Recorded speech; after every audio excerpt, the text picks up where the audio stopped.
Good evening, everybody. Thanks for being here. It is October 27th, 2025. This is a meeting of the Mayor and Council of Princeton, New Jersey. And can we have the meeting statement, please?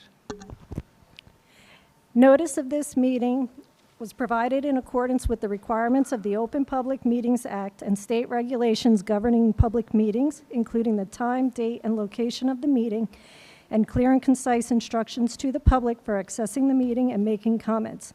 In addition, the agenda and all related materials were posted electronically and made available to the public on Princeton's meeting portal in advance of the meeting. Thank you. I'm going to do the land acknowledgement tonight. We gathered today on the land of the Lenni Lenape. As members of the Princeton community, we aspire to show appreciation, respect, and concern for all peoples and our environment. We honor the Lenape and other indigenous caretakers of these lands and waters, the elders who lived here before, the indigenous today, and the generations to come. We have roll call, please. Mr. McDonald? Here. Ms. Perrone-Lambros? Here. Mr. Cohen? Here. Ms. Sachs? Here. Ms. Fraga? Here. Mr. Newland? Here. Mayor Frida? Here.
If you're able and willing, please join us by standing for the Pledge of Allegiance.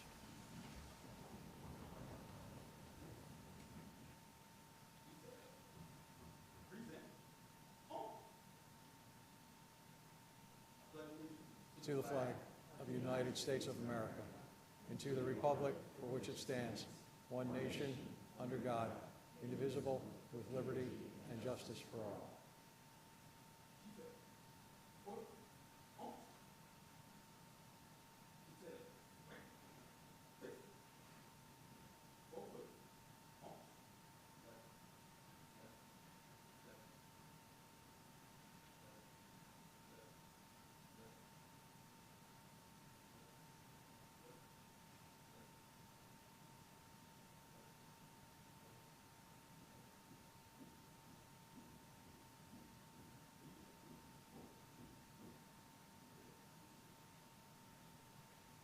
Please be seated.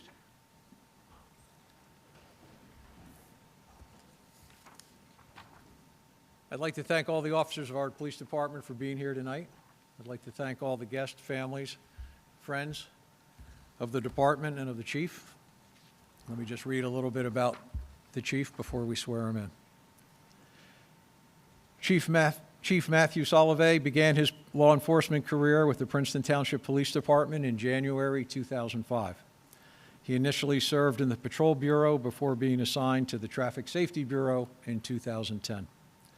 The following year, he was promoted to the rank of corporal and returned to the Patrol Bureau, where he demonstrated strong leadership and dedication to community safety. In 2014, following the consolidation of Princeton Township and the Borough of Princeton, Chief Solovay played an instrumental role in establishing the department's police K-9 program, and became its first canine handler. He was selected as the class speaker at his graduation from the New Jersey State Police Canine Academy.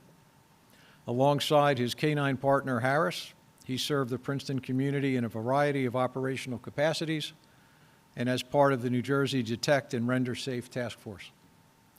Chief Solovey was promoted to sergeant in January 2016, serving for 5 years as a supervisor within the Patrol Bureau.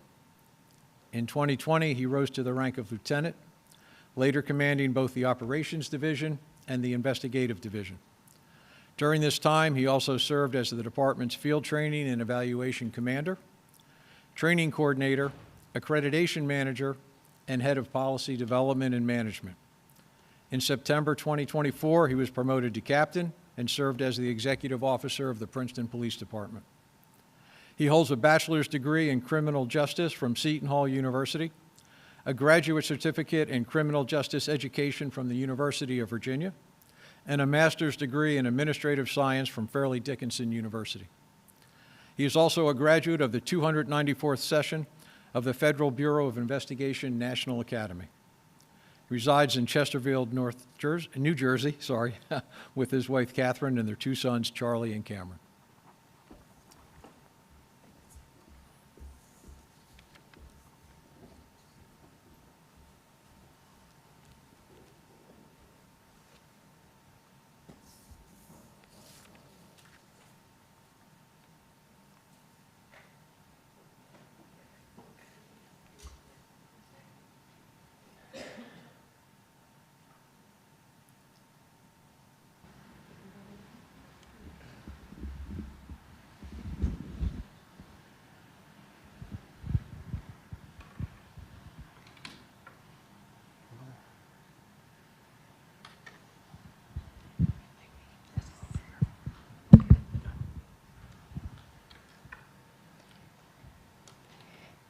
This is the official oath of public office.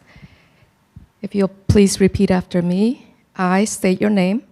I, Matthew Solovey, Do solemnly swear do solemnly swear that I will support that I will support the Constitution of the United States the Constitution of the United States and the Constitution of the State of New Jersey, and the Constitution of the State of New Jersey, that I will bear true faith that I will bear true faith and allegiance to the same and allegiance to the same, and to the government established in the United States and to the government established in the United States and in the state and in the state, under the authority of the people, under the authority of the people, and that I will faithfully, and that I will faithfully, impartially, impartially, and justly perform perform all the duties of the office of Chief of Police according to the best of my ability. according to the best of my ability. So help me God.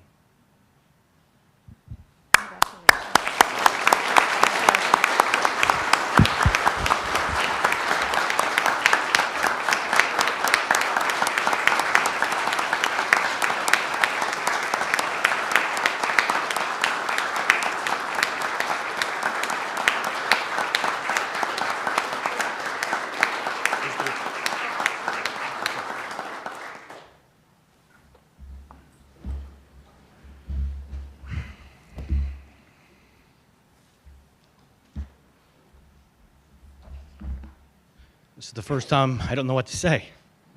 Yeah. I am fighting a cold, so if you see me getting a little choked up, it's the sinuses.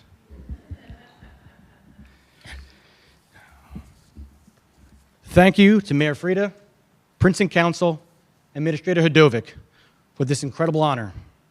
I am deeply grateful and truly humbled to be entrusted with this great responsibility. I recently asked the internet what it considered to be the greatest experiences in life. The very first answer was falling in love. I met my wife, Katie, when I first became a police officer. She has not only watched my career unfold, she helped shape it. She constantly inspires me to not only be a better police officer, but to be a better person. Like me, Katie loves Princeton. She's a beloved third grade teacher at Riverside Elementary, and together we share a genuine love for this community and this town. She's been with me every step of a 21-year journey, and I absolutely could not have done it without her unwavering support and her strength. The second experience on that list was becoming a parent. God has blessed me with two amazing sons, Charlie and Cameron. Being the child of a police officer isn't always easy. There are birthdays, holidays, and many family moments that I missed. But my two boys have always shown understanding, patience, and pride from this chosen profession. They know that the sacrifices this job demands, and they've met them with love and grace. Their support means more to me than words can ever express. And that third great experience that I saw on the internet was achieving a dream. For as long as I can remember, I dreamed of becoming the chief of police. It's something I've worked toward every single day of my career with determination, integrity, and an unwavering belief in the people that I've had the privilege of working with. Standing here tonight, that dream is realized. But this position isn't the finish line. It's a new beginning. As hard as I worked to get here, I absolutely promise to work even harder now that I am here. I know many people came here tonight to support me. But the truth is, I wouldn't be standing here without all of you and your support. To my parents, my grandmother, all my family, and my friends, thank you for your love and belief in me. To the people of Princeton, thank you for trusting us, for challenging us, and for standing with us as partners. To the former chiefs, Christopher Tash and John Bucheri here today, thank you for guiding me and showing me and paving that road to success. To our retirees, for building this foundation that is the Princeton Police Department. And last but certainly, absolutely not least, to the incredible women and men of the Princeton Police Department. Thank you. Your professionalism, your compassion, and your dedication to this community make this job truly meaningful. I'll close with something very special, a very special young girl taught me. It's something very simple, but yet very powerful. Be you. That's what I will tell every officer who joins our department. We hired you because of who you are, your heart, your character, and your humanity. Be you, and we will be successful. And as I begin this new chapter, that's exactly what I intend to do. Just be me. Thank you again for this tremendous honor. Very, very, very much appreciated.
Just before all our officers leave the room, I just want to remind everybody in our community and everybody here tonight that this town is blessed with a police department that has got to be one of the best in the entire state of New Jersey, probably one of the best in the entire country.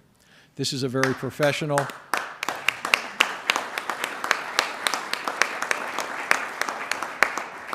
This is a very professional, well-trained police department. This is a police department that knows how to care for the community and do what's best for the community. So I want to say to all of you, thank you very much for what you do for us every day. It is deeply appreciated, and I don't want you to ever forget that. Thank you for being here tonight. Thank you.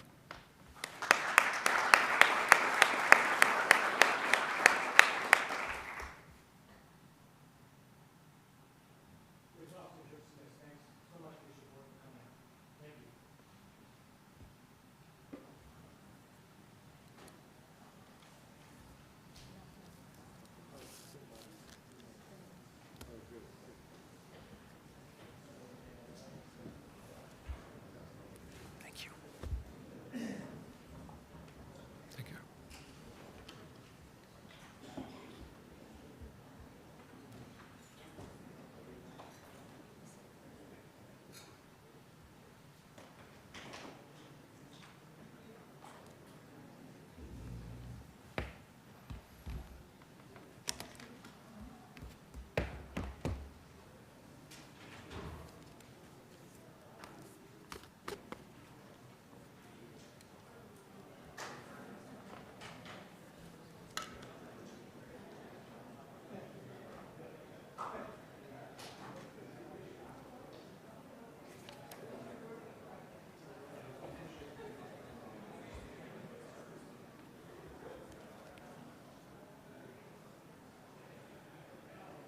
Okay. Next up, we have announcements and reports. We have Council, David? Yeah, I just wanted to give a brief report. The short-term rental working group, which has been meeting pretty much all this year, and you heard the work session that we had last meeting to discuss implementation. We met again last Thursday, having received a number of emails from constituents asking us to sort of revisit the decision about having the primary residence requirement. And while some of the emails were advocating for option 4, which I'll remind people was to just allow non-resident operators, the working group only really considered option 3, which, to remind my colleagues, the idea was to, option 2 was to allow non-resident operators a 12 or 24-month period to transition away from operating their STRs in town. Option 3 was to grandfather in any short-term rentals that exist at the time of adoption of the ordinance. So there are these two options out there. The emails that we received pointed out some benefits of allowing the non-resident operators to continue in a grandfathered fashion. One of them is that these short-term rentals do fill a niche that both traditional hotels, but also owner-occupied short-term rentals do not fill. And that's basically when a family has a need for a short-term rental. And there are a couple of cases that were mentioned in the emails. For instance, if you're remodeling your house and you need to vacate for a month because they're redoing the kitchen, or if you're moving to town and you want to check out a couple of different neighborhoods, it allows you to, bring your family, live in a neighborhood, and sort of get the flavor of it. So that was one of the benefits. Another is that the people that we heard from were really small operators. They're family businesses. They actually do live in Princeton, but they've invested in additional properties to rent as short-term rentals. So the idea was to enable them to continue to sort of fulfill their dream job. And the third reason has to do with the occupancy taxes that would be received. And this is the reason that I personally find most compelling. And basically, the numbers seem to show, although we haven't gathered really definitive information, but we think we have about 150 short-term rentals in Princeton total. Our guess is that about 100 of them may be operated by non-resident owners.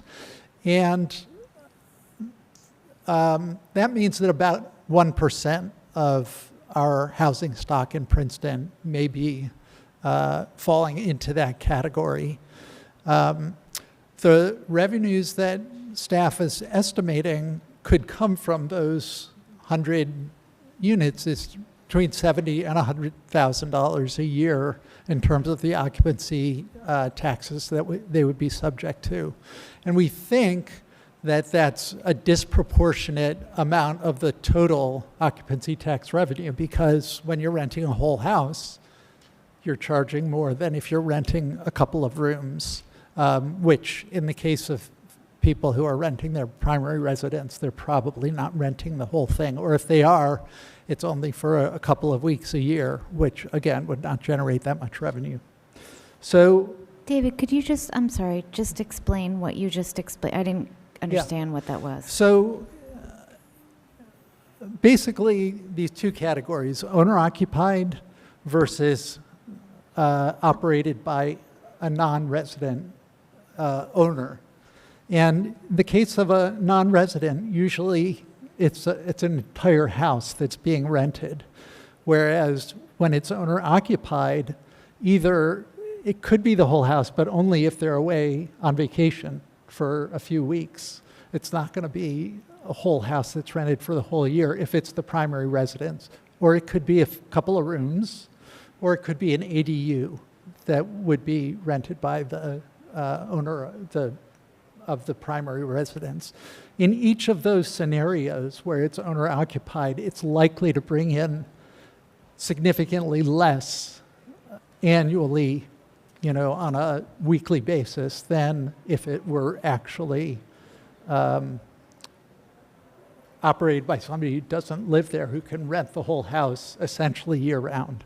So that's what I was trying to say. So that I understood, but like you were mentioning the occupancy tax, I mean, what are the tax implications? And I think, one of the most important things from my perspective for us to embark on this was to make sure that people who are operating a business in Princeton are paying their fair share of taxes. So Right. I just wanted to sort of understand, there seemed to be two different tax implications that you were. Yeah, so the tax is 3% of the revenue, right? So if you're renting your whole house, I'm just going to throw out a number for $5,000 a week, which probably you can't get all year round, but you could get at reunion time. It depends on the house. So you're renting it for $5,000 a week. If it's not your primary residence, you can rent that for 50 weeks a year, which would come out to $250,000, or is my math right? I think $250,000, and 3% of that would be, $7,500. However, if it's owner-occupied and you're only renting it for, say, you go to the Cape for the summer, you rent it for 4 weeks. That's $20,000, and the tax receipts, instead of being $7,500, would be 3% of $20,000, which is Whatever it is, we will make you do math on the spot. Yeah, so that's the order of magnitude difference between the occupancy taxes that I would expect from. So you're basically saying the town would get less. So that was what you were. Correct. Yeah, But- okay. Okay. There's no tax charge now, so we can't get any less than the current situation. So it's a hypothetical less than something. No matter what, we will get more, or we will get something, because we get nothing now. Right, So, which is good, so. right, so let me just, Leighton was on this group, I was on this group, Jeff really headed the group. Leighton, I just want to get Leighton and Jeff a chance to make any comments, and then we just go around the table. Leighton, did you have anything you wanted to add? I do, Mayor, and I want to thank you for the opportunity. And my good Shalom brother, we started, and you and I, Mayor, and him on this journey together, and we spent a lot of time with Jeff bandying this about.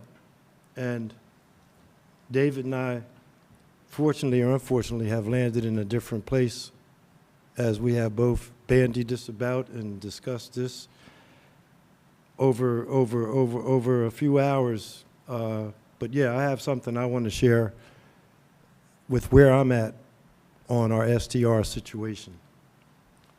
To you, Mayor and colleagues, when we began this conversation, the central question wasn't about dollars, data, or deadlines. It was about direction. Do we want Princeton's housing market to serve investors, or do we want it to serve people, families, teachers, and workers who want to call this community home? We all recognize that short-term rentals have had an impact. Yes, they've generated some tax revenue, but they've also churned dollars in ways that have taken housing off the market, altered neighborhood character, and moved us further from our affordability goals. Option 2, the 24-month phase-out, remains the clearest, most enforceable, and most equitable path to restoring that balance.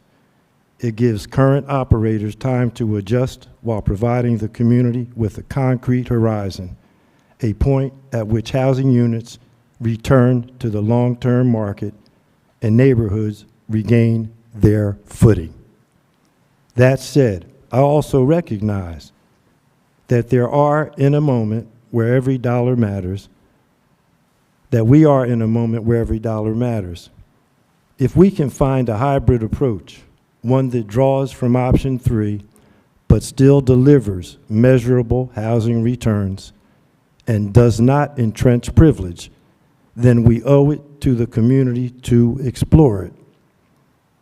But let's be careful. Option 3, as written, creates a system of permanent grandfathering. It risks turning STRs into private monopolies where existing operators hold lifetime licenses that no one else, and certainly no new family, can access. The question we must ask is this: why would anyone ever sell a guaranteed grandfathered business that can operate indefinitely? That's not a pathway to neighborhood restoration. That's a way to freeze inequity in place. So yes, let's remain open, but let's also try to stay true to our principles. Whatever version we land on must move us toward more housing, more fairness, and more livable neighborhoods, not less. We have an opportunity to do what Princeton does best, to think deeply, act responsibly, and make decisions that reflect both our fiscal reality and our moral compass. Option 2 is the way to go. Thank you. Thanks, Leighton.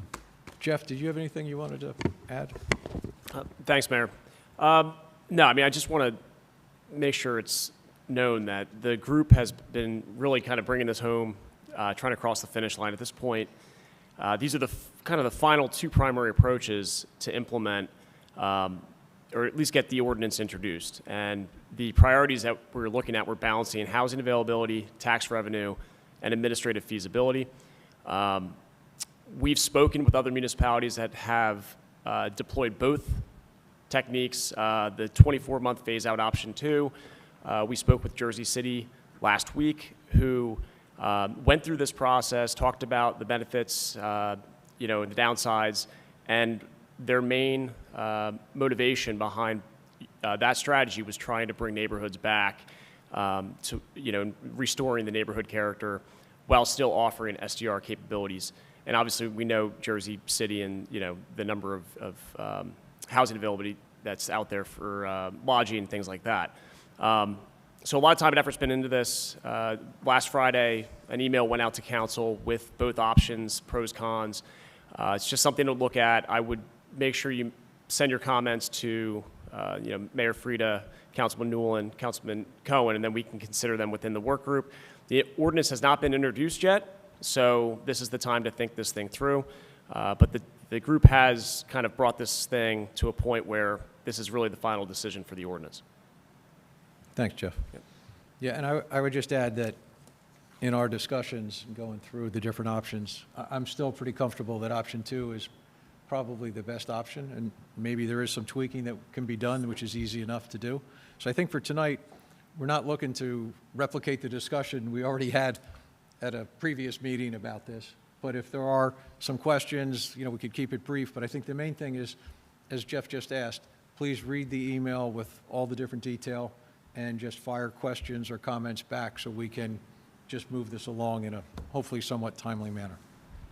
So, Mia. Go ahead, Michelle. Oh, I'm sorry. I just want to say, I do have questions, like, how long, and I asked this before, like how long we're expecting an owner to occupy a property, and I'd like to see a breakdown of what we think we have today.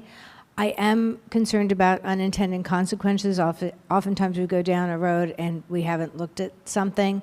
Sometimes, I don't know if the committee considered a two-step process. First, putting into place the regulation and the taxing, and then looking like maybe 6 months, a year down the road to put the owner occupancy criteria in, so that we have a better idea of exactly what we're dealing with. But maybe that data is there, and I can look at that, and you can share that again. But those are my concerns. Short-term rentals are very high maintenance. Having done short-term rentals myself, Airbnb it's very stringent in the requirements. So it's not always the best thing for a speculative investor may consider just making a long-term rental, and there's nothing that's going to stop that. So in terms of speculation and investment properties, you're still going to have that. So anyway, I just kind of like to look at the data and just see if it's been considered maybe to do a two-step process. So, Yeah. but those are my Yeah, I think if my 2 everybody cents. reads the email again, option 2 really gives you a 2-year period for people to deal with this looming change. Option 3 pretty much says that upon the sale or transfer of the title or the deed to someone else, then it would take place, which means for an undefined period of time, staff would have to try to figure out how to track those grandfathered properties. So it's more of a choice between here's a deadline versus who knows how long it's going to happen. But any other general? Yes. Yeah, so just procedurally, this is really more of a work session, and these are substantive issues. So to have this as a report when there's, obviously a lot of questions and comments, it seems odd. But since we're sort of having a faux work session, I'm going to go ahead and chime in. One, in terms of, and I really could be persuaded either way on this, and I appreciate the work of the committee, and we'll follow sort of your lead. But in terms of the taxes, I just want to say, that could cut both ways. The flip side of not having a family there and it just being, which would be my preference, but the flip side of just having it be an Airbnb is that you are not paying for school children in the school district, which is not. So I don't know if that was factored in the overall amount, which is not insignificant. And the other thing, I do want to make sure that, as you said, Leighton, it's about people. And we did, Mayor Frida forwarded to us an email today that he had received from someone who, that I found it very moving. Someone who, was immigrated and started from scratch and built up a business and, was able to buy one house and then another house, and that is their business, is, this short-term rentals. I just want to make sure that we're not hurting people. So that's, and I really appreciate all your research, and yeah. But go. Yeah. Brian, sorry. So I have a couple of thoughts and questions, which I will share with the working group and Jeff. But just to be clear on process, is it fair to expect that an ordinance will be introduced in reasonably this year or early next year? And then at the second consideration of the ordinance, we would have full discussion and be able to know that the public would be here and able to comment? Well, I don't think we've discussed this in a lot of detail, but I would hope that we get more into the practice of, here's an ordinance, here's the draft of an ordinance, let's talk about that draft. Because the problem is when we do the introduction, where there's no discussion at the introduction, and then the second thing is the public hearing, if you have a significant change, you got to rewrite the ordinance anyway. So to me, it makes more sense, here's the draft ordinance, let's have another work session type meeting, discuss it. Are there any other questions, comments? Did we miss something? And then hopefully we could finalize the ordinance. And then by the time we get to the public hearing, hopefully most of us would be content with it. But you never know. Someone from the public might come up and say, hey, you never thought of blah, blah, blah, and we hadn't. And then we still might need to change it. But I think it's a cleaner process if we have another discussion prior to the introduction of the ordinance. I think that would be great. Thank you. Other questions?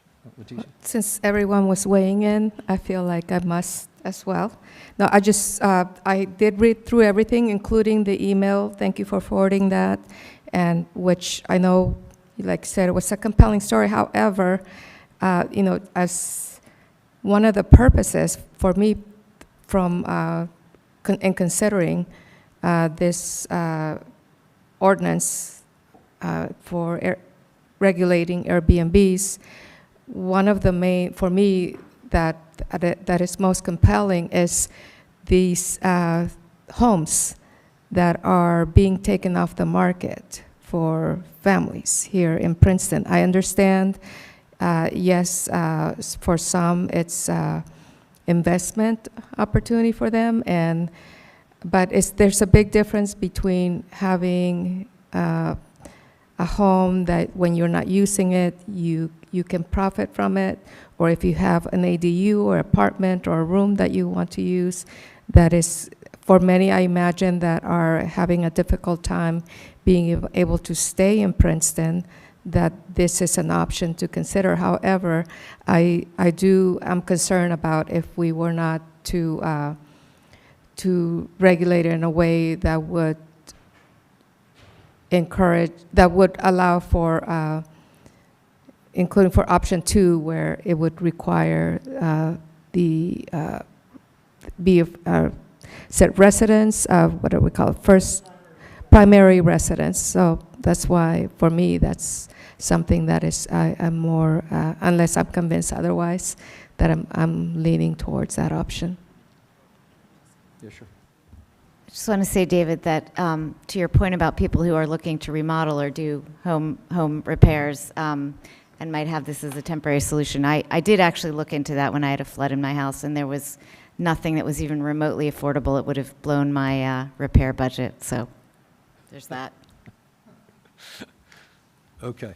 Other announcements or reports? I would just like to say there's 2 changes to the agenda tonight, both involving 2 different resolutions. Resolution 25-359 is something that we actually already did, so we're not going to do it again. But we didn't pull it off because it would have messed up the whole numbering system. But 25-359 is removed from the agenda. And then under the consent agenda, Resolution 25-366 is actually part of Resolution 25-361.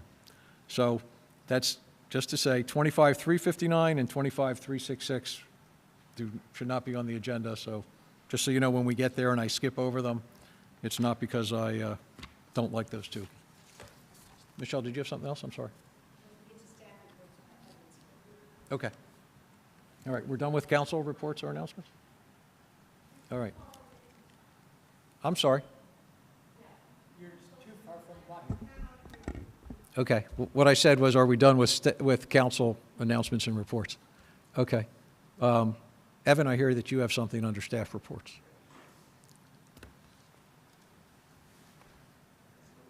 Yeah, whatever you need.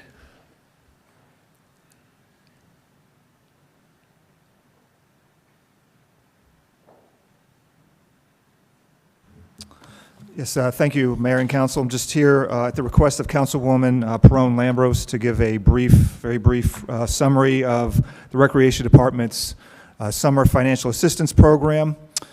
I've heard here already tonight a couple of folks say this about the people in different contexts, and there's nothing more about the people than what we do in the Recreation Department in the summertime in terms of making sure that families in need in this community have access to affordable recreation opportunities, to much-needed critical child care opportunities and other enrichment programs. And so, and we recognize that, that while our programs are affordable to many, they are not necessarily, there are some who still are in need and need assistance in order to participate in those programs. So through a network of community partnerships, financial assistance for the summer that just ended was provided for 160 Princeton youth, 50 Princeton families, 30 adults and seniors, and the total amount of subsidy provided by Princeton Recreation Department in partnership with those other local agencies was over $133,000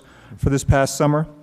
And so I'd like to just publicly recognize and thank each and every one of those agencies, and I'm going to read them off. The COCO Fund, Parker Bear Fund, the Joe Fund, Princeton Children's Fund, Princeton Community Housing, Housing Initiatives of Princeton, Griggs Farm Association, the municipality's Academic Success Today program, and Send Hunger Packing Princeton, who covered the cost of day camp lunches for all of our financial aid participants in day camp, as well as providing snacks for travel camp and day camp. Without the continued support and assistance of those programs, the Recreation Department would not be in a position to continue to subsidize our programs to the extent that we have. And so it's a true team effort across the entire community, and we are extremely grateful for all of their support. And just one other note in closing, everyone that requested financial assistance from our department or from other agencies for our programs received financial assistance. So thank you very much. Great job, man. Great report. Thank you. Michelle, did you have? Just to add, thanks also to Evan Moorhead and your great team for leading this and putting all that together. It's really a wonderful program, so thank you. Thank you. And I just want to plug the ribbon cutting also tomorrow afternoon, 4 o'clock, for the brand new playground at Sawyer Park. Anybody who's able to come, thank you. See you there. Thank you. Thanks, Evan. Do we have any other staff reports at this time? No. How about the police monthly report, Lieutenant? Thanks, Mayor. First, on behalf of the police department, I would just like to thank you for your kind words about the department earlier. Tonight, I'm here to present the September's Chief's monthly report. I'd like to highlight a few items on this report. There was a typo regarding parking summonses, meter parking summonses. It was noted that 194 meter summonses were issued in the month of September. That typo was pointed out to us, and it is actually 1,194 violations. Another thing I'd like to note, in September, the police administration met with Princeton Public Schools Superintendent Michael Asusa to discuss improvements to school safety protocols. Over the past several weeks, our officers, including myself, observed school evacuation drills at Princeton High School and a few other elementary schools and towns to not only observe, but also to give safety recommendations. And the last thing I'd like to note, the command staff met at the end of September to plan out operations and staffing for the many special events that we have going on in Princeton from now till the end of the year. The police department remains committed to maintaining a safe environment, allowing everyone to enjoy these events. Mayor and Council, do you have any questions regarding this report or any other police matters? Any questions up here? And Well done, thank you. Yeah, just everybody Thank you. remember that whenever the police report comes out, we don't need to wait till this meeting to actually ask questions. Feel free to just shoot an email in, because a lot of the questions tend to be of more of a minor nature. I mean, anything of any significance, feel free to hold for here, but it's always good to let, a lot of the stuff can be resolved way before the meeting, anyway. And Thank you, Brian, Mayor and Council. Yeah, sorry. And Brian, thanks for catching the parking violation number mistake. All right. Lieutenant, thank you very much. Thank you. Have a good night. You too. All right, next up, Ryan Lemming, Edens.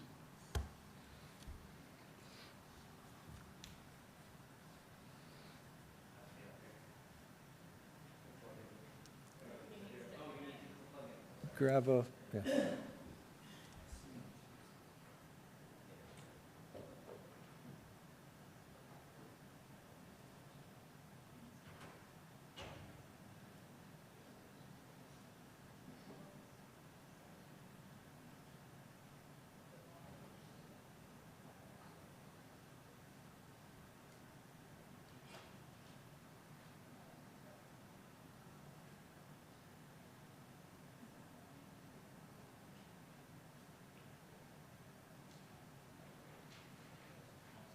There we go.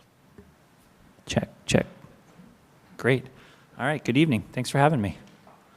Well, I'm excited to be here to give a very short presentation on the shopping center now that all redevelopment activity's been completed, construction's been completed, and we've sort of lived through a full calendar year of operations at the shopping center.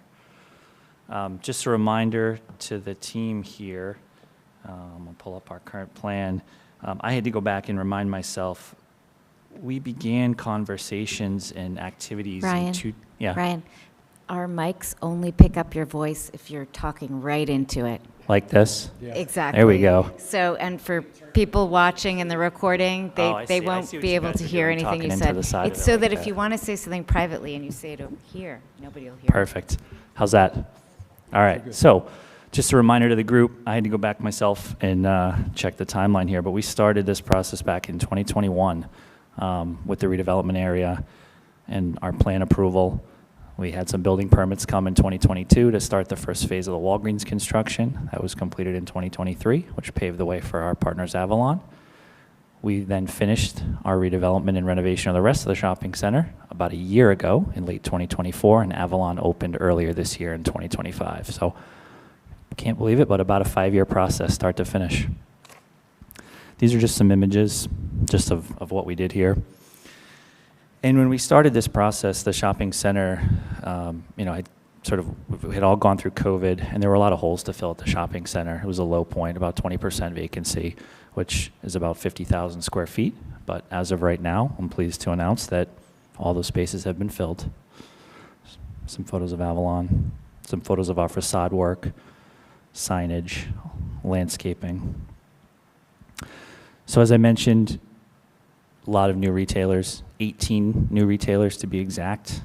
Folks like Kids United, Lacrosse Unlimited, Innovative Physical Therapy, Princeton Family Adventure Center, Form by Two Pilates, Wonderfa, an Asian restaurant, which I actually had dinner in this evening, OHM Fitness, 30 Burgers, Tropical Smoothie Cafe, Back Nine Golf, Capriati's, Pastiamo. Just recently opened Hudson Table in the former Main Streets. Definitely check it out. Cooking classes, chef demonstrations, lots of cool stuff going on, a lot of community interaction there. Forever Young Med Spa, Alpha Fit Club. And the final piece to the shopping center, we did bring in a gym to fill the New York Sports Club. So we're excited to announce Fitness Factory will be joining the Princeton Shopping Center. It'll be their 20th location in the state of New Jersey. They'll be submitting for permits soon and hope to open mid to late next year. So that anchor space that we lost, big space that we lost during COVID, has now been filled. Our playground, which has been beloved. The Clock Tower Cabana, one of the things we heard in our initial surveys was the loss of the cabana, the loss of the outside interaction via Main Streets. This was the first calendar year where we made the decision after completely rehabbing the Clock Tower to move our concert series with the library to Friday night and to bring in Triumph Brewing to activate the Clock Tower alongside the concerts. Huge success this year, so look for that in the future. 7 new murals, 8 if you include the one Avalon did, and those do not include the planters and the fountain that we did, so a lot of new public art. Thanks to the Princeton Arts Council for your partnership there. And as I briefly hit on events, so this year we hosted over 20 events, unique events, half of which were a reoccurring theme, like the concert series, like the movie nights, which we brought back this year. So happy to address any comments or questions. But Good, please, go ahead. Thank you. Thanks for coming, Ryan. A couple weeks ago, Ryan spoke to a group at the Regional Chamber of Commerce about experiential retail. And I think you really are an expert in that, given the fact that so much of the retail is family-oriented, experiential. And, we spoke a lot about the fact that the shopping center is really a very family-oriented, community-oriented place. And you responded by getting those kind of tenants, attracting things for the kids to do, the teenagers to do, places to work out, places to hang out. So we really appreciate that. And I just wanted to see if you had any comments in terms of your ability to attract these tenants. How did that play with the residential development that is surrounding the shopping center? Sure. It was absolutely integral, right? It was something that, we as Edens look to do wherever we can, wherever there's community support and town support in adding housing, right? It drives foot traffic, it's a built-in consumer. So we were thrilled when we started these conversations and brainstorming that there was kind of an openness and a need for more housing in Princeton. So the residential absolutely helped. I think that really led the way in the partnership between the town and Edens. But then also the renovations and improvements we did to the existing infrastructure of the 70-year-old shopping center alongside that to really complete the picture. I think the total package there, we showed folks lots of renderings, right? But I think once people saw it was a construction site and buildings were coming out of the ground and facades were being torn down and rebuilt, everyone said, okay, this is really happening. We want to be a part of this. Leighton and then Mia. Yeah, I just want to thank you. I'm born and raised here. I haven't been here my whole life, but, I get around town and I have sat on the swing chairs outside the Starbucks, and I've tried to sit on all the swing chairs throughout the shopping center. I had 11:30 meeting at Pho Today, constantly at what's the ice cream place? Not the ice cream, but down in the corner there. Rita's? Rita's. Yeah. The shopping center is exploding with goodness right now. It is so much fun, so comfortable, so much a warm feeling just to walk around there, to see the new amenities, the grass, the chairs. You see kids playing. You guys have really responded to building community in a magnificent way. So I just want to say thank you. And I just wanted to encourage you to continue to do that, to continue to build community, and to try to the best that you can to keep the rents there reasonable so that you can keep a good retail mix that's not Palmer Square influenced. Sure. Thank you. Sure, thank you. Mia and then Leticia.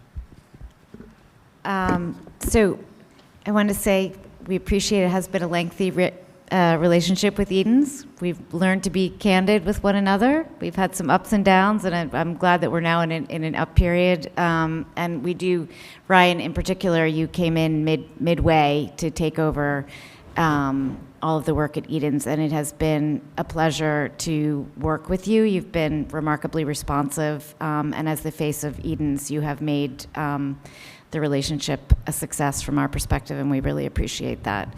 I also wanted to say that, there was a comment from someone recently about how they thought there was too much residential at the shopping center.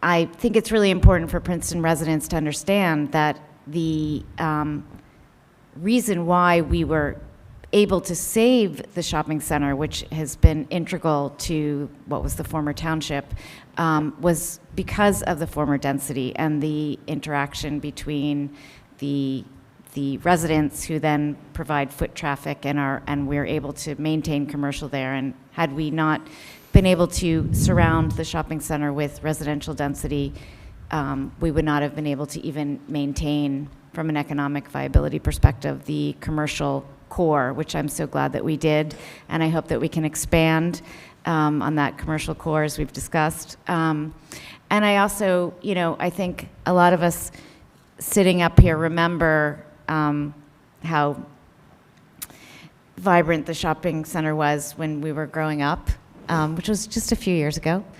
And I have felt recently, for the first time in many, many years, that feeling of just excitement and connectedness that I did when I was little, being at the shopping center.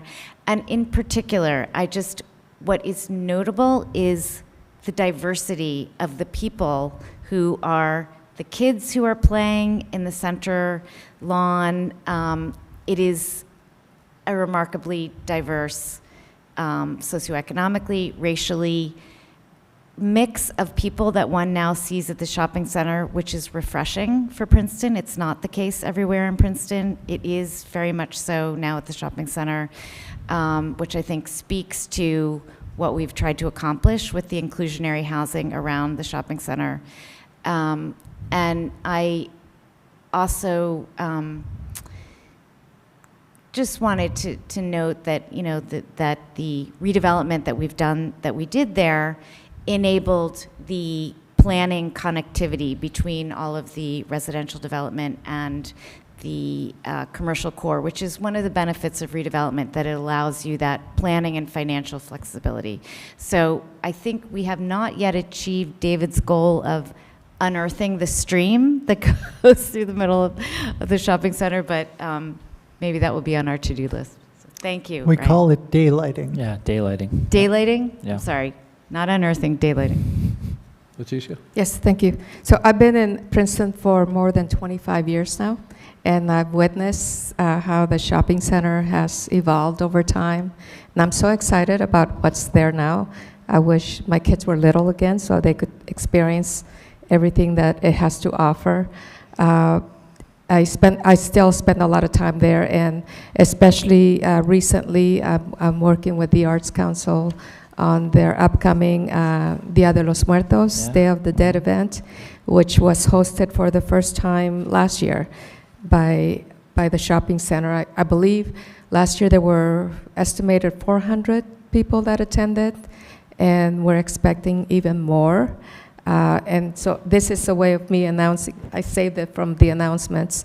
Next Saturday, November 1st, from 1 to 3 p.m. at the shopping center. It's a cultural community building event. There's going to be crafts, lots of crafts for the family, food, music, and Triumph is hosting a beer garden there too. So it's something for everyone. Really excited. We're putting together a community altar so everyone can experience at least my culture and many others in our community. And Mia mentioned diversity, and it truly is. So I hope the community will come out expecting really good weather compared to what's in the forecast. I think Saturday will be clear. So yeah, hope to see everyone there. Thank you. Thank you. Yep, David. So with all the wonderful things that people are saying, with which I agree, it feels a little petty to bring this up, but I do want to ask if you can have somebody take a look at the placement of the planters relative to the bike parking racks, because some of them are very close. You can't fit a bicycle on both sides of the rack, and it's a shame. You have beautiful bike racks, lots of place for planters. They don't have to conflict with each other, so just have them check that out. No problem. We're up. Thanks for making the time All right, yeah. to share the update with us. We appreciate it. And somebody that's lived in town my entire life, it is nice to see that the shopping center is the active place I remember it was. Yeah. Thank So, you. people Thank you love for your it. partnership. Yep. Thank you. All right, next up, ordinance introductions. We have two tonight. First up is ordinance 2517, An ordinance by the municipality of Princeton regulating parking and amending Chapter 19 of the Code of the Borough of Princeton, New Jersey, 1974. The public hearing will be November 10th, 2025. Is there a motion on that? Thank you, Leticia. David's got the second, and that's a roll call vote, please. Mr. McDonald? Yes. Ms. Perone-Lambros? Yes. Mr. Cohen? Yes. Ms. Sacks? Yes. Ms. Fraga? Yes. Mr. Newland? Yes. Next up is ordinance 2518, an ordinance by the municipality of Princeton revising the definition of minor site plan, modifying certain provisions pertaining to administrative approvals and zoning permits, updating the checklist for minor site plan applications, and amending the Code of the Borough of Princeton, New Jersey, 1974, and the Code of the Township of Princeton, New Jersey, 1968. The public hearing will be November 24th, 2025. David has the motion, Mia has the second. Roll call vote. Mr. McDonald? Yes. Ms. Perone-Lambros? Yes. Mr. Cohen? Yes. Ms. Sacks? Yes. Ms. Fraga? Yes. Mr. Newland? Yes. Next up are the resolutions. Resolution 25-351, resolution of the mayor and council of Princeton approving police promotions for 2025. Thank you, Brian. Michelle has the second. Any questions or comments? All in favor, please say aye. Aye. 25-352, resolution of the mayor and council of Princeton authorizing execution of the Second Amendment to the Brickhouse Road Pump Station Maintenance Agreement between Washington Oaks Homeowners Association, Inc. and Municipality of Princeton. Thank you, Brian. David's got the second. Questions or comments? I see none. All in favor, please say aye. Aye. Resolution 25-353, resolution of the mayor and council of Princeton approving an Adopt-a-Park agreement with Marquand Park Foundation pursuant to New Jersey's Adopt-a-Park law, NJSA 4012-20. Is there a motion there? Thank you, Mia. Brian's got the second. Is there any question? Are there any questions? Brian. Not really a question, but a comment. I just wanted to recognize the thoroughness of the Adopt-a-Park agreement. It's really a model in terms of how comprehensive it is. And I wanted to offer my thanks to the Marquand Park Foundation, which has been such a sensational steward of this wonderful park for close to 2 decades. Okay, thanks. I wanted to say something. Okay. I'll get to that. Any other questions or comments up here? Yeah, building on Brian's comment, I wanted to say that, you know, it was one priority for Deanna and our, you know, the Public Works, Engineering, Infrastructure and Operations group to this year to streamline our relationships with our various open space partners who provide voluntary services in keeping our parks, and the Adopt-a-Park agreement. We're hoping to have Adopt-a-Park agreements with all of our partners because it's the most flexible but yet specific way to sort of codify, for lack of a better word, those relationships, but also provide some parity in terms of how we're those various partnerships. So I think people should look forward. We'll be introducing some other Adopt-a-Park agreements with other partners in the near future. Thank you. Leighton, you had your hand up? Thanks, Mark. Brian and Mia already covered what I was going to say. Thank you. Any other comments? All right, all in favor, please say aye. Aye. Resolution 25-354, resolution of the mayor and council of Princeton authorizing an increase of $54,250 to the not-to-exceed amount for the professional services agreement with Arcadis US, Inc. for Hamilton Avenue sanitary sewer replacement engineering design and bid phase services for a new not-to-exceed amount of $463,920. Is there a motion on that? Thank you, Mia. Is there a second? Thank you, Leighton. Questions or comments? Deanna, this is all additional services on top of what was originally or previously. Correct. Additional services. Thank you. All right, no other questions. All in favor, please say aye. Aye. Aye. Resolution 25-355, resolution of the Mayor and Council of Princeton authorizing an increase of $36,900 to the not-to-exceed amount for the professional services agreement with WSP USA, Inc. for engineering services in connection with the design and permitting of rectangular rapid flashing beacons at the intersections of Route 206 and Mansgrove Road and US 206 and Herrontown Road for a new not-to-exceed amount of $100,200, and extending the contract for the length of time necessary for completion of the actual construction. Thank you, David. Michelle's got the second. Questions or comments? Wow, that was quick. Mia and then David? So we've heard a lot from both of these neighborhoods about, interest in having us move forward with this rapidly. It's both of those intersections are dangerous, and especially with the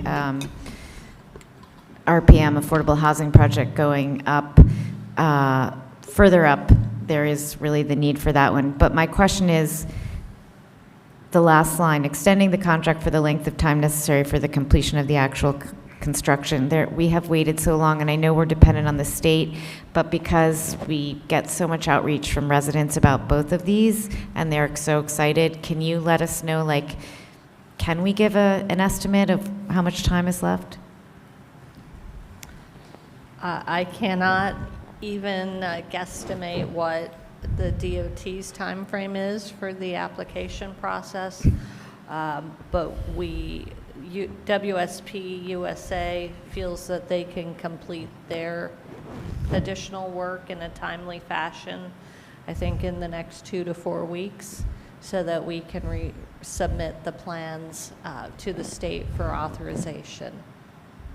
Okay. Charlie Yedlin, I hope you're out there and you heard this. David? Yeah, and I just want to emphasize that rectangular rapid flashing beacons are not a panacea. Just because it's flashing doesn't mean the cars are going to stop. So I really caution the people who will be using these to use good sense and make sure the cars are stopping before you try to cross the street. So it's really important that we're doing this. It's great, but it's not the entire solution. Okay. Any other comments or questions? All in favor, please say aye. Aye. Okay, Resolution 25-356, resolution of the Mayor and Council of Princeton authorizing an increase of $62,000 to the not-to-exceed amount for the professional services agreement with Greenbaum, Rose, Smith & Davis, LLP, for legal services related to affordable housing, planning, and redevelopment for a new not-to-exceed amount of $262,000. Thank you, Leticia. Michelle's got the second. Questions or comments? All right, seeing none, all in favor, please say aye. Aye. Resolution 25-357, resolution of the Mayor and Council of Princeton appointing alternate municipal prosecutors for calendar year 2025. Thank you, Leticia. Is there a second? Thank you, Mia. We just need to have a backup for the regular prosecutor, and we needed to appoint somebody new. Yeah, and these are people who are in the same office as our regular prosecutor. They've already been providing the backup services, but you need to formally designate them as such for court purposes. Thank you. Any questions or comments up here? All right, all in favor, please say aye. Aye. Resolution 25-358, resolution of the Mayor and Council of Princeton authorizing change order number 1 to the contract with ANA Painting Corp. for painting at 400 Witherspoon Street, utilizing Bergen County Cooperative Purchasing System bid contract number 25-40 for an increase of $8,550, resulting in a new not-to-exceed contract total of $177,947.72. Thank you, Brian. Michelle's got the second. Yeah, they left out some of the corridors, and we had to put those into the contract, so the whole building got painted, and not just most of it. Any other questions or comments? All right, all in favor, please say aye. Aye. As I noted earlier, 25-359 should not be there, so we're going to pass over that. Resolution 25-360, resolution of the Mayor and Council of Princeton amending the contract with VoIP Networks for telephone services utilizing Sourcewell National Cooperative Purchasing Contract number 120122-MBS from $42,266.58 to $53,266.58 due to a pricing error. They left out taxes and fees. Thank you, Leighton, and Brian's got the second. Questions or comments? All in favor, please say aye. Aye. Resolution 361, resolution of the Mayor and Council of Princeton authorizing and amending Princeton Affordable Housing Program Home Rehabilitation Loans 2025-3 and 2025-4 not to exceed $19,990. Leticia's got the motion, Leighton's got the second. Questions or comments? All right, all in favor, please say aye. Aye. Resolution 25362, resolution of the Mayor and Council of Princeton authorizing an amended license agreement with Rider University. Thank you, Brian. Mia's got the second. Questions or comments? All right, seeing none, all in favor, please say aye. Aye. Aye.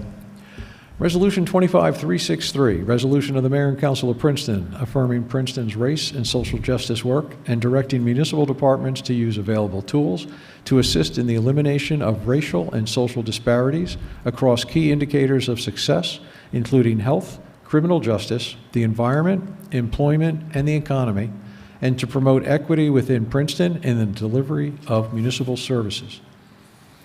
Leighton's got the motion, Leticia's got the second. Questions and comments? Leighton? Have a comment? Oh, I'm sorry. Yes. No, as some of you are aware, Brian, I know you missed out on the presentation by the then Civil Rights Commission on the Equity Toolkit, but I'd be happy to fill you in any questions you may have. But I mainly wanted to state that, you know, this was presented to the governing body years ago by the Civil Rights Commission and spearheaded by Tommy Parker and with working with a subcommittee to move forward this resolution and to create the equity toolkit that would then be used by our departments, BCCs, and hopefully extend to our community partners, though we cannot direct mandate or direct outside our community partners to implement it. I would certainly want to encourage them to do so. And I've been saying that in practice, we do use an equity lens when considering policies and initiatives. But tonight's resolution will formalize that practice by directing all of our departments, and by extension our BCCs, to actually not just implement, but follow the guidelines for the toolkit when considering policies, initiatives, or pretty much everything we do on a day-to-day basis. So I know, Leighton, you wanted to add to that as well. Thank you, Leticia, and thank you for being a great colleague. Thank you, Mayor. Thank each and every one of my colleagues, the municipal staff, people in the audience, everybody in Princeton for this remarkable moment.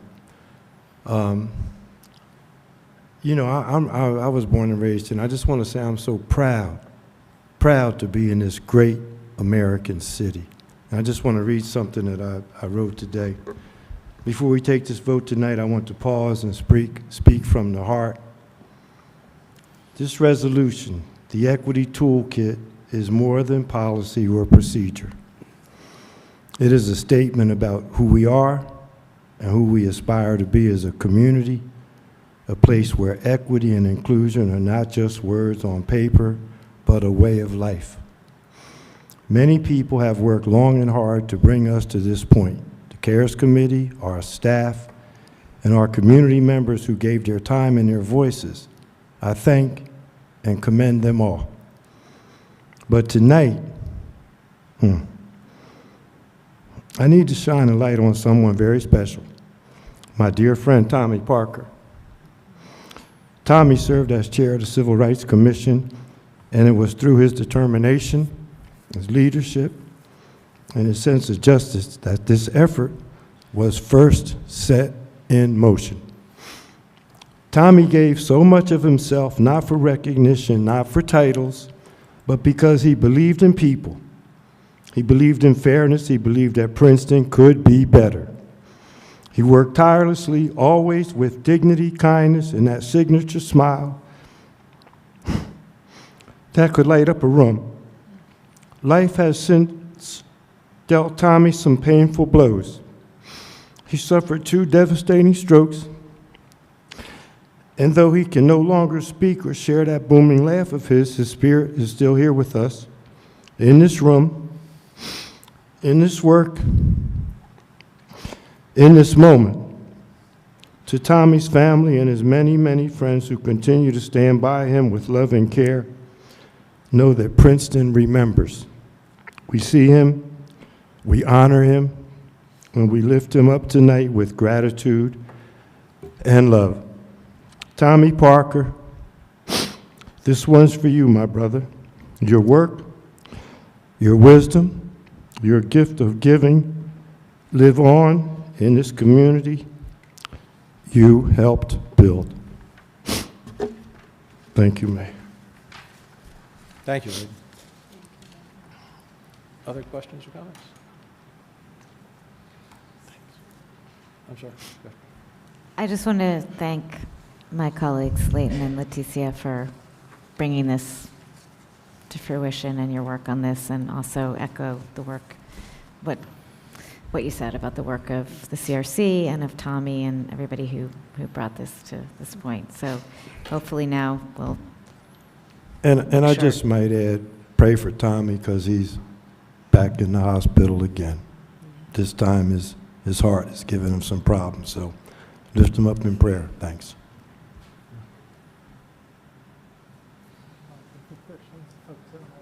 Oh. Sure. Come on up. Just to repeat the routine, just announce your name, that you live in Princeton or not, and a timer's likely to go up given your 3 minutes, so but thank you. Yeah. I don't know if that- Closer, maybe. We check, make sure that's on. Thanks, Jim. Thank you. Can you hear me now? Yeah. Thank you. Good evening. My name is Linda Oppenheim.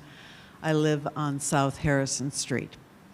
And I've come tonight to speak very briefly in support of R-25-363. Having seen from the beginning, when not in our town, Princeton, in June 8th, 2020, when the previous council was considering a resolution to declare racism a public health crisis, that we brought to the attention of the then mayor and council the idea of such a toolkit, which was used in various places in the country, as Councilwoman Leticia Fraga alerted us to. She reminded us that in Seattle it was already in place.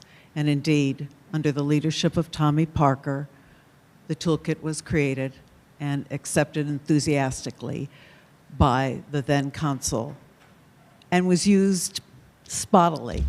Sustainable Princeton was one. So I'm gratified to see that there is acceptance of using it throughout the municipality. And my one question then is, who is going to oversee the implementation and hear about the results? Thank you. Thank you, Linda. Is there anyone else here to speak on that that wanted to?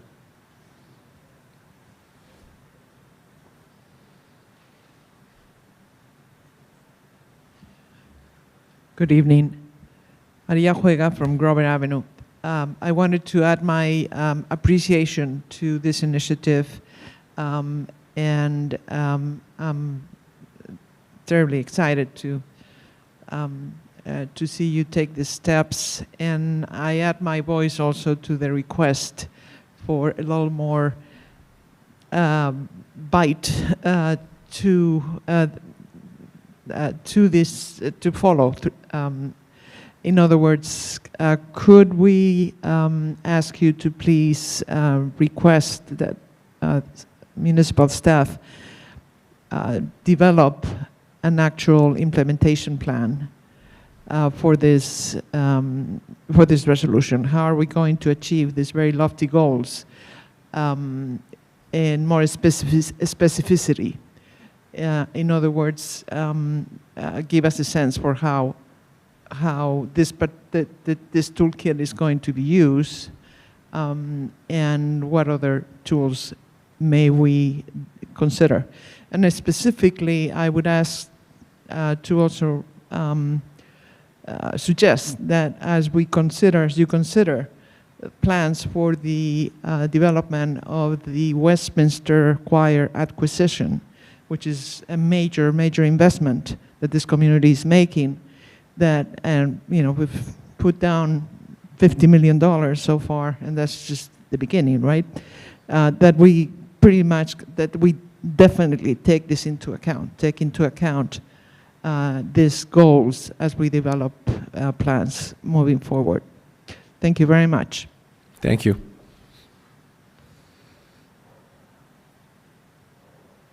Hi, Wilma Solomon, 41 TR Place, right next to our amazing Princeton Shopping Center. You can walk there.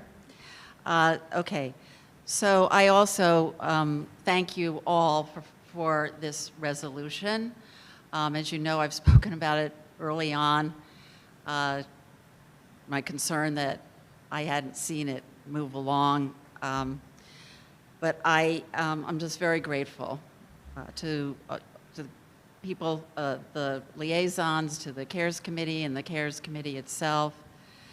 I know it's going to be, it is an undertaking, okay? And I encourage staff and whoever else is responsible for this being implemented, that in the original report, there was a listing of organizations and resources that are available to support the implementation of the Racial Equity Impact Toolkit and other ways of making sure that our programs and policies are equitable, and I encourage them to take a look at that. I wasn't involved with it at all, and I really honor all the people who were. So that's available. The other thing I want to say, which is kind of related, it's not really related to this resolution, I'm going to sneak it in. I think we're all aware that due to the efforts to Congress's reconciliation bill, that a lot of people in our community probably are going to be facing additional food insecurity due to the effect on our SNAP program. And I really just would like to acknowledge, and I know by doing this I'm going to be forgetting people and organizations, but our own Human Services program, our mobile food pantry, Share Our Meals, Kindness Project, Arm in Arm, a Cornerstone Kitchen at United Methodist Church, Jewish Family and Children's Service Mobile Food Pantry, the Send Hunger Packing Program, our community gardens, schools and congregations, small little food pantries, Princeton Mutual Aid, our congregations, our schools, probably McCaffrey's and other organizations, and really want to thank them for how they've stood up all these years. And I encourage all of us in our community who are able to support these organizations and others, and our, however we can, to make sure that all of our residents who are in need are served. Thank you, Wilma. Okay. Seeing nobody Can else? I I'm sorry. just respond to a question that was asked about who's going to oversee? So following the presentation to council, where it was well received, as you recall, we did, the administrator, when he had just come on board, Bernie, that it was then presented to all department heads. Tommy Parker, myself, and Bernie met via Zoom at the time with all the department heads to go over the toolkit and how it was to be implemented. And it was, we never did actually, because we never did actually adopt a resolution, basically,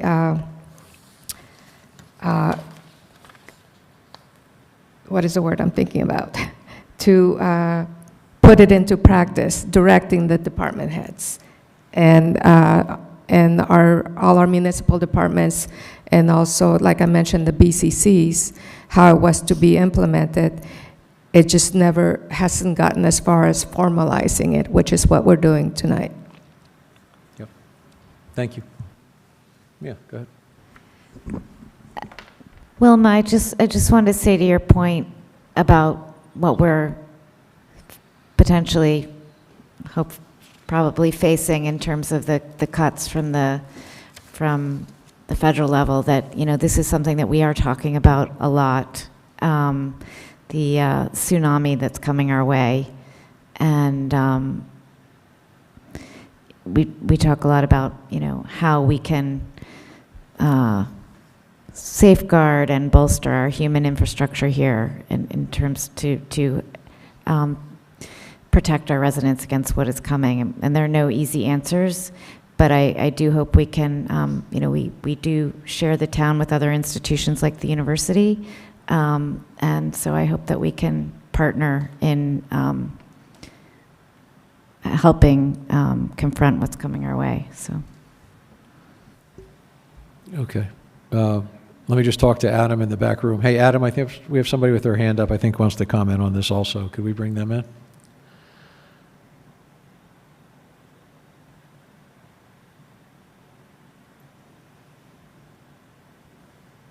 Hi, can you hear us?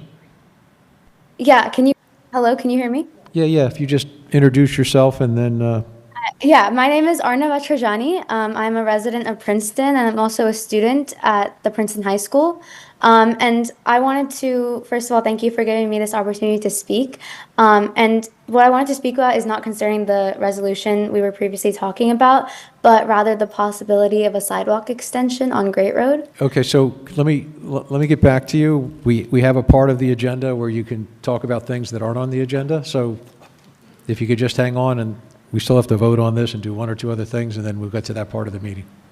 Yeah, of course, no worries. Okay, thanks. All right, anything else on this? All right, all in favor, please say aye. Aye. Okay, the consent agenda, as I mentioned before, the third item, 25366, comes off. And if everybody's content with the rest of the items staying there, Leticia moves them in block. Is there a second? Thank you, Brian. All in favor of those, say aye. Aye. Okay, can we bring Arna back for public comments for items not on the agenda? Hi, thank you. Thank you so much for giving me this opportunity. I'm sorry about the little bit of trouble there. But I wanted to talk about the possibility of a sidewalk extension on Great Road. As a student at Princeton High School, a huge part of our school community is the connection we foster with each other, especially through the opportunities our town presents to us, including through connecting with people, places, and especially our environment. And I believe that connectivity is a core part of who we are in Princeton. But the issue with where I live, Ridgeview Road and that surrounding community, is that we can't reach the main part of our town in Princeton downtown because of the Great Road and the dangers it presents to pedestrians. However, there is a very easy fix to this. If the sidewalk on Great Road was extended to reach Ridgeview Road and its surrounding area, not only would the people who live near the area benefit, but the town as a whole. As you may know, around my neighborhood sits the Emerald Necklace, which is a ring of old-growth forests and trails that surround the town and may someday connect Princeton to Hopewell, all through hiking trails. And as we know, Princeton is an active town. There's always people biking and walking and jogging. And we're also a town that's very connected to our environment and a town that likes to utilize natural spaces given to us, like the Emerald Necklace. With the sidewalk extension on Great Road, people from all around town would be connected to the necklace, therefore impacting a lot more people than just those living on Ridgeview Road. Many young people, such as myself, will also benefit from being exposed to natural things our town has to offer, as well as a way to get involved with the environment through the work of the Ridgeview Conservancy, which is a group of youth that works on preserving the Emerald Necklace. When the sidewalk was first being built many years ago, it was initially planned that it would extend past Ridgeview Road, but that was never implemented. And as we look at it now, the voice of many and the benefits of all should be taken into account. And I believe we had the funds for it then, and I'm sure we can find the funds for it now, especially with the growing support we have. So I just wanted to bring this and voice this out to the council to prioritize this and hopefully benefit our environment and the people of this town. Thank you very much. We appreciate you tuning in. Are there anybody else? Oh, sure, come on up. Introduce yourself. Hello, good evening. Mayor Frieda, Council, thank you for having me. My name is Dom Canonica. I work and live in Princeton. I'm a partner and operator of Princeton Property Management Services. I would like to preface that I do understand that I appear biased regarding my opinion of the short-term rental regulation.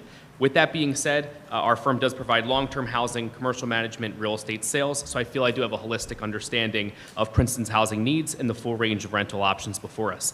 The resolution states its purpose as to ensure public safety, preserve neighborhood character, address any concerns of neighbors. Comparisons were made to ordinances in surrounding towns to support a restriction on vacation rentals. However, Princeton's unique.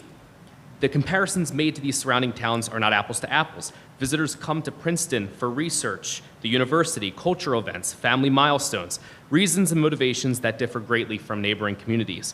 One council member expressed concern that short-term rentals compete with community. I would argue the opposite. Responsible short-term rental hosts invest in the community.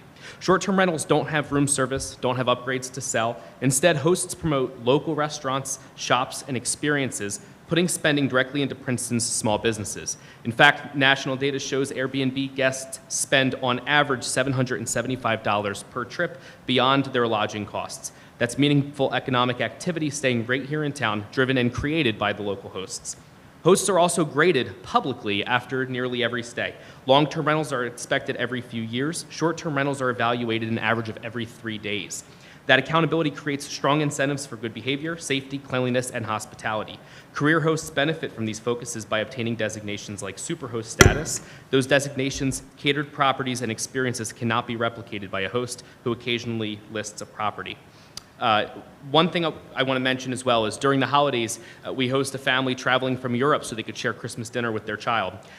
We hosted a bride and groom, Princeton alumni, who returned to celebrate where they first met, and we welcomed them with chocolates from Thomas Chocolates and a cheese board from Olson's. These are stories of connection, not disruption.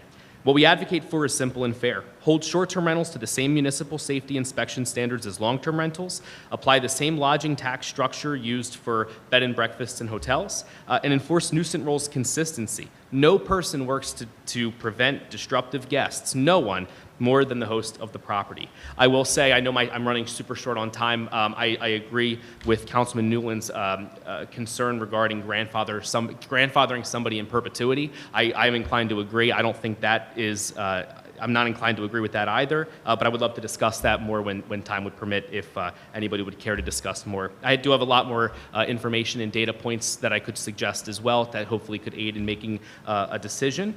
Again, I appreciate your time. I want to conclude by saying we, our clients and local hosts, are proud to contribute to Princeton's cultural fabric. Short-term rentals are not in competition with community. Done responsibly, we strengthen it. Thank you for all your time. Appreciate Thank you. Thank you. Is there anybody else in the room that has an item to talk about that wasn't on the agenda? All right. Is there anybody online that had a comment for an item not on the agenda? All right. I just wanted to respond briefly to Arna's comment, because I met her when I had a meeting with the Ridgeview neighborhood to talk about pedestrian facilities on their street. And I just wanted to add that parking is in somewhat short supply for the Emerald Necklace, for the open space that we've preserved. So the idea of providing a safe route for people in town to get out to the Emerald Necklace by bicycle or by foot and obviate that parking need is another little benefit that I think we should consider as we discuss putting this on our goals in the future. Sounds like a great item for our discussion on future capital projects. Brian, Sure I does. see, is making a note to ask you, David, what the cost is. Okay. Do you have a motion? Yes. If everybody's ready, I'll move to adjourn. Is there a second? I'll second it. Somebody seconded that, right? I did. Yes, thank you. Okay. All in favor, say aye. Aye. We are done. Thank you all for being here tonight. Have a great evening.